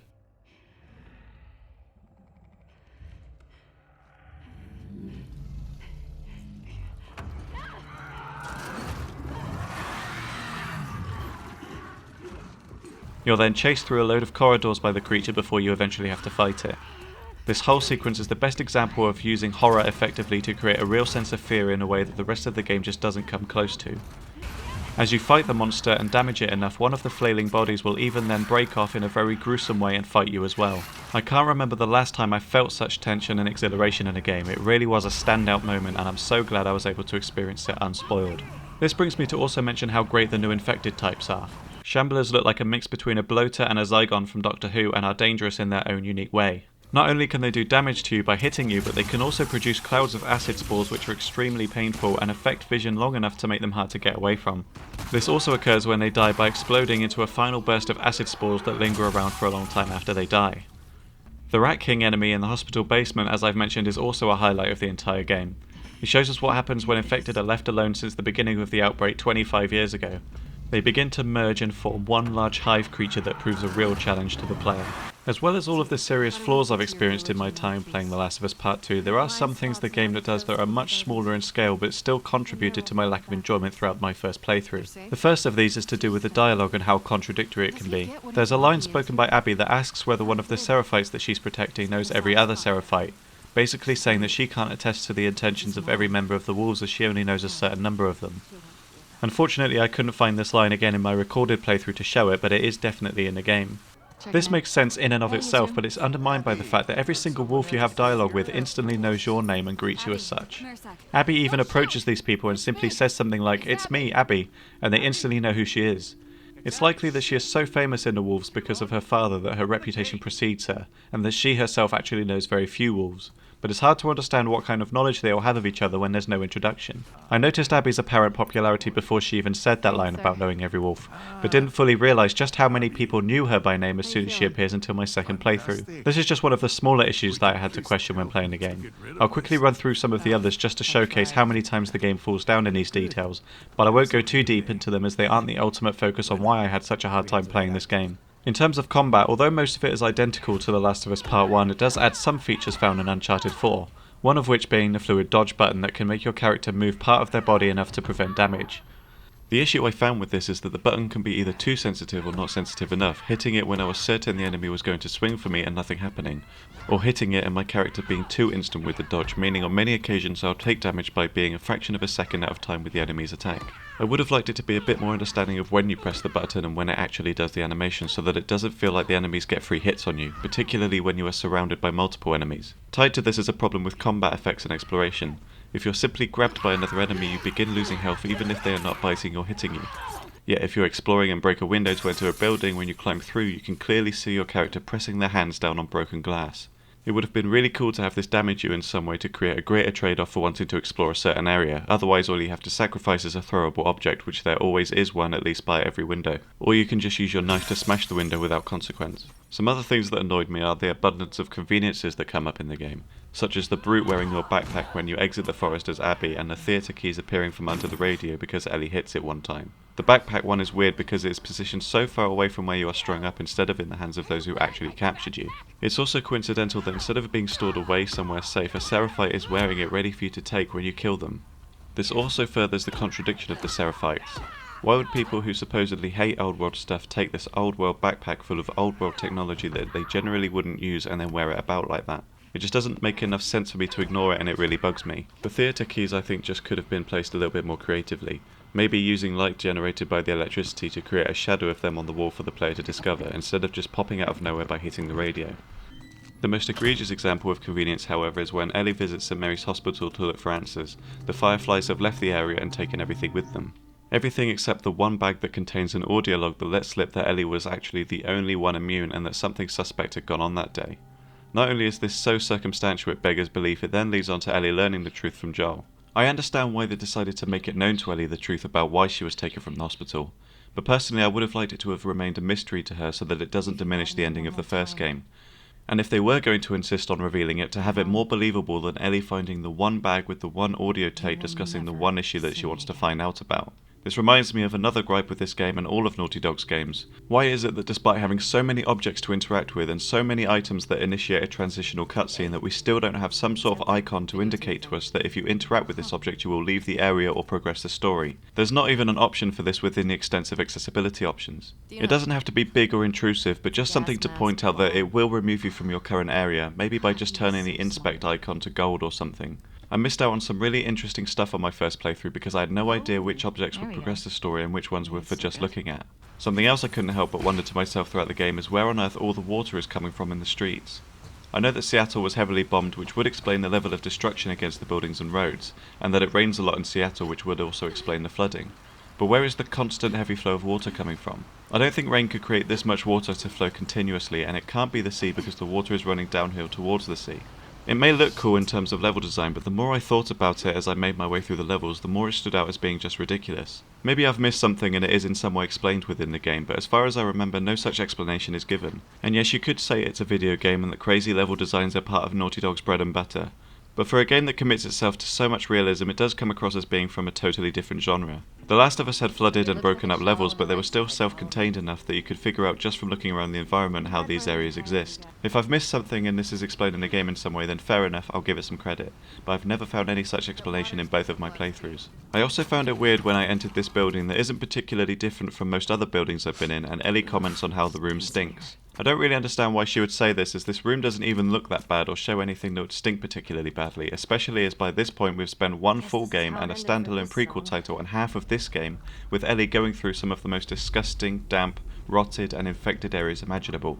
Yet suddenly this unassuming room stinks. This is similar to how when you are exploring either alone or with a companion, every single dead body or bloody scene is commented on by the characters by them saying something like, "Holy fuck," or "Oh my god, that's disgusting." They have lived in this world their entire lives and have seen countless horrific things. Ellie has even cut a man's face to pieces in the past, and yet seeing a few dead bodies that don't even look that bad is worth pointing out as being grim. It just doesn't ring true to me that this is how the characters would react to such scenes. Not only is it annoying to hear them be disgusted by every single dead body, but it's not just me assuming Ellie has seen worse and so should be fine with this stuff. She outright states this in the first game when looking at a pile of burning corpses. This on its own is pretty grim, but having seen something much worse than that at her age in the first game suggests that she's been through quite a lot of horrific stuff, and yet is still able to crack jokes and make her character fun. Being disgusted by some bodies that have a bit of blood around them shouldn't be a problem for her, or even for Dina, but for some reason every single atrocity is something that gets into their skin and is worth commenting on. This is a trend when it comes to the writing and how empty and meaningless it often is. When Dina is tending to Ellie's wounds after she kills Nora and Ellie says she doesn't want to lose Dina, all Dina says in response to this is, "Good." That's it. If you're trying to make us care about these characters, then stop making them say such cold, meaningless things like this. There is a nice line later on where Ellie and Jesse make a joke where instead of saying she doesn't like men, she says that she doesn't like his type, and he jokes about it being because he is Asian, and the two share a laugh about it. This is one of the warmer moments in the game, but it's over as soon as it starts, and then the dialogue goes back to being empty. The bad dialogue also ties into gameplay. When you exit combat with a companion, they will almost always ask if that's it, and the player will announce that it's all clear. This also happens if you have no companion, and it's fine to have that to tell the player that it's safe, but the reason it's bad is because it's not consistent. You could clear an area and know it to be safe, and then move on to the next area and nothing is said by the player character to indicate that there are enemies nearby, which will often lead to the breaking of stealth or just lead into an instant combat section. It's not fair to have the character physically know that there are no enemies left, yet are silent when there is another group of enemies nearby to run into. A nitpick that is particular to me as a person is when Abby is on the radio searching for fireflies. After her conversation with someone, she ends her transmission with "over and out." I cannot properly put into words how much this grates in my ear every time I hear it in games or films. For anyone who doesn't know, in radio chatter, over means that you have finished what you're going to say and await a response, whereas out means that you have finished what you have said and you require no response. This is an oversight by Naughty Dog, but it's something that is consistent across all of entertainment and something which I cannot believe is still an error that people make. Either just say over or just say out, never over and out. There's a few more small problems I have that I'll just quickly round off. If you're a fan of Star Trek, you may be familiar with the sound of the sickbay in the original series. Well, that basically forms the main bulk of the suspenseful music when being stealthy. That deep, pounding rhythm is very common throughout the game and just made me think of Star Trek whenever I heard it. I don't like how Abby makes a derogatory comment about video games and by extension gamers when she talks to Whitney. I don't understand why on earth the Wolves decide it's okay to send Mel, who is heavily pregnant, to fight on the front. There is also no trophy for completing the game on particular difficulties, which makes the difficulty system almost pointless, and the trophy for finishing the game itself is called What I Had to Do, which perfectly sums up how I felt playing this game. Similarly to how the game starts and its lack of improvement from then on, the game's ending is one of the most controversial aspects of the game for most people, and one that many of whom were found to be less than satisfactory. The epilogue starts with Ellie and Dina on a farm that they have inexplicably obtained and are raising Jesse's baby together as well as rearing animals. I know this whole section is in reference to when Dina says she would buy a farm if she was in the old world and then talking about raising animals together, but it feels extremely self-serving that out of absolutely nowhere they're on this huge farmstead with dozens of animals and have a house surrounded by lush views with no indication of danger around them whatsoever. It's very sudden and unexplained how Ellie and Dina have gotten to this point, and despite having been told how long ago the flashback scenes take place, we are not told how far in the future after Ellie and Abby fight in the theatre it is. I would have to guess that it's roughly a year later, as the baby has now been born and has grown enough to become heavy. It would also make sense that it isn't much longer after the baby's birth due to the fact that they have a note from Jesse's parents on the table discussing Jesse and the baby, which I don't think would be there if it was a couple of years later. Either way, Ellie and Dina have been magically given everything they wanted and desired in their discussions earlier in the game, and we as the player are expected to believe that this is feasible and rewarding. Ellie takes the baby, who we come to learn is called JJ, and explores around their home, including outside to a nearby tractor that you can sit on and play with the baby. At this moment, Ellie talks to the baby and says that she'll teach it to play guitar one day. Not only does this not turn out to be true, but the fact that she says it at all is frankly disgusting. The writers have used one of Joel's most important and loving lines of dialogue from the first game for Ellie to say it to a baby that is not capable of understanding her words or to even know what a guitar is. This is further manipulation by Naughty Dog to make you reconnect with Joel in some way and to try and bring the story round full circle. This may have been nice if the child was a bit older and knew what Ellie was saying, and if this was actually the end of the game, but it's just the beginning of the epilogue in which Ellie will still be putting herself in harm's way to try and create closure on this needless revenge story.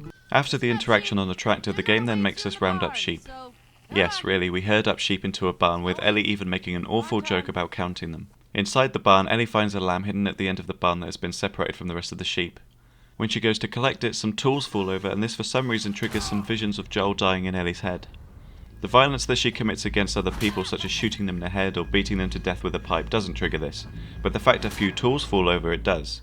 Even if we were to buy the fact that Ellie has been haunted by Joel's murder in this way, it's extremely difficult for me to believe that after being spared a second time by Abby, and with a family and a home, that she would risk it all at the drop of a hat because Tommy says Abby is in California.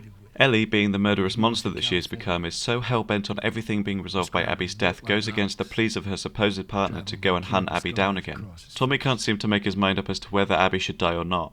In the beginning, Tommy says going after Abby is not a good idea and warns Ellie against it, yet goes after her himself. Then, when they meet again, Tommy says that they need to leave and that Abby must live. And then back at the farm, when everyone is living a peaceful life again, he gets outright abusive towards Ellie for not wanting to risk her life to go and kill Abby. Dina is a bit more consistent with her choice, although at first she wants to kill Abby as much as Ellie. When they were attacked in the theatre and Dina is heavily wounded with Jesse dead and Tommy presumed dead, they are spared by Abby again, and Dina doesn't want anything more to do with revenge. Incidentally, I don't like how Jesse doesn't get any sort of mention or memory for the rest of the game except briefly in the note on the kitchen table. He was the only fully likeable character in the entire game and is treated with nothing but disrespect by the other characters. Anyway, Dina sticks to her guns and insists that Ellie leaves Abby alone, which is absolutely the right thing to do and something that she should have said when Ellie first wanted to leave Jackson. Dina even speaks what is probably the best line of dialogue in the entire game. We've got a family. She doesn't get to be more important than that. Despite Dina's insistence that Ellie stays at home, Ellie leaves for California and begins the final chapter of the story. Most of the chapter plays the same as the rest of the game apart from collecting the submachine gun and having a new, brighter landscape to enjoy. When we get to the end of the level, we find a group of people being tied up and left to die as we search for Abby. I do think this moment is done well because it plays around with our expectations of looking for someone strong and with a ponytail as well as a bold child. Our only clue to finding them at the time is the faint sounds of coughing from their positions. It's only when we follow the sound that we realise that because Abby and Lev were captured by the Rattlers months before Ellie's arrival, they are now both malnourished, with Abby having shorter hair and Lev having grown out hair, meaning that the reason we couldn't find them instantly in this group is because they look so different from how we remember them. As I say, this is really clever and an effective reveal when we find them, which makes finishing the game that little bit more bearable. Then comes the final moments with Abby, whereby Ellie cuts her and Lev down and takes them to the nearby boats to get away.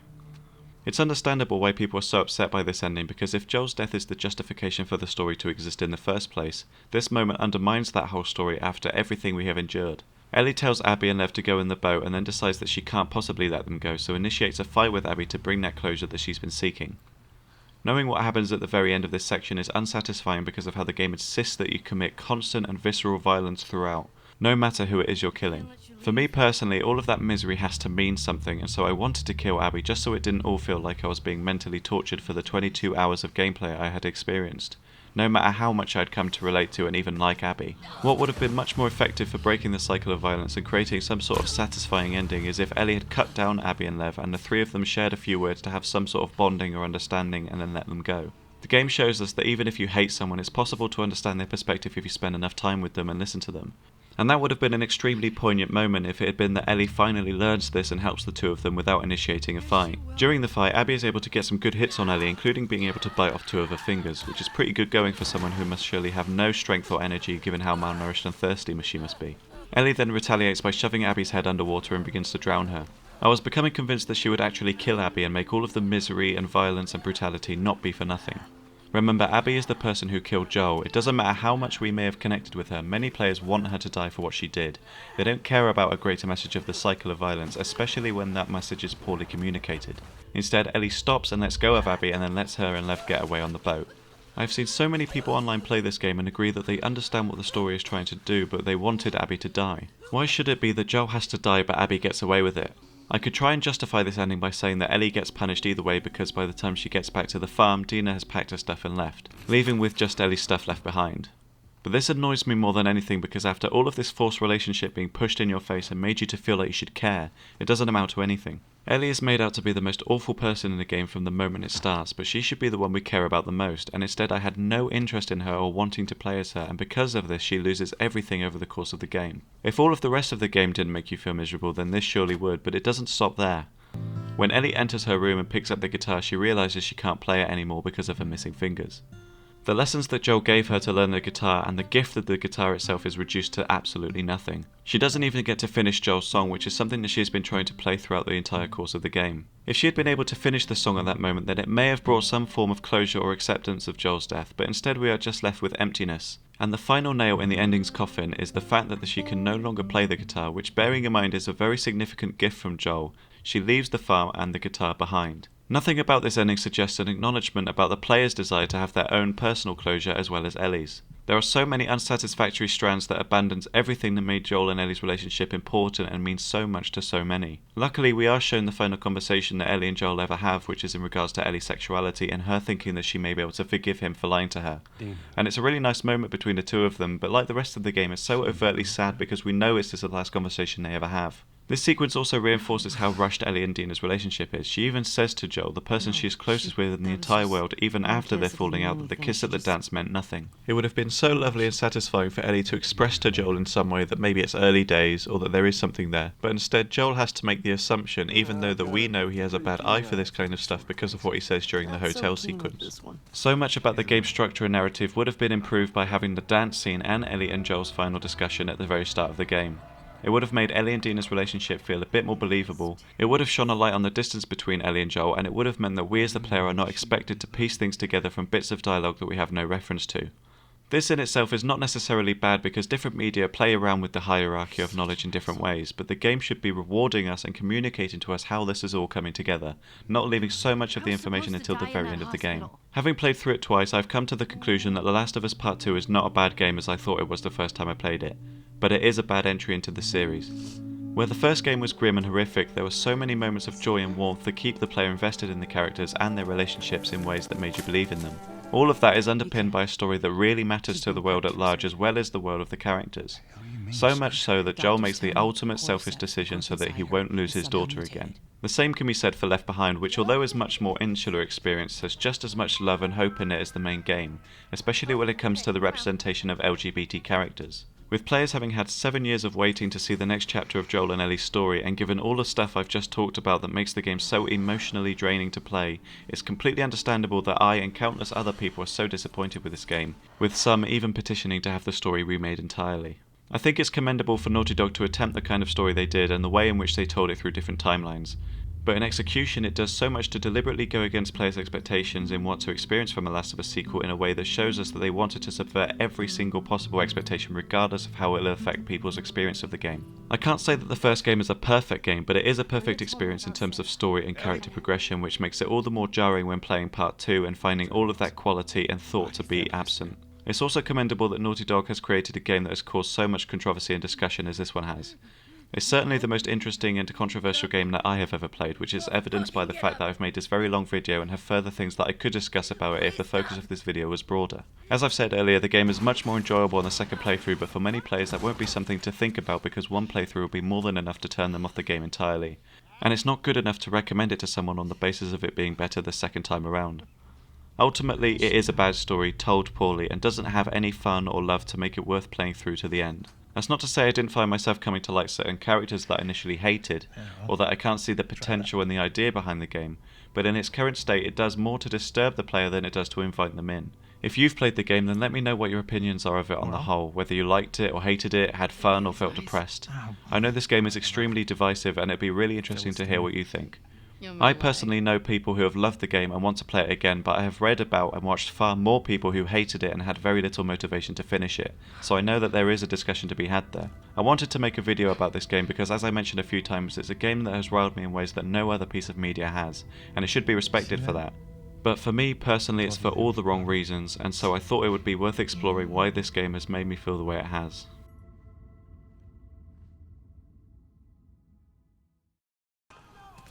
Hey everyone, so if you're still watching this, first of all thank you very much for clicking on the video and watching straight to the end. This video has taken me, well, since the game's launch, basically 7 months to make, sort of doing bits and pieces here and there.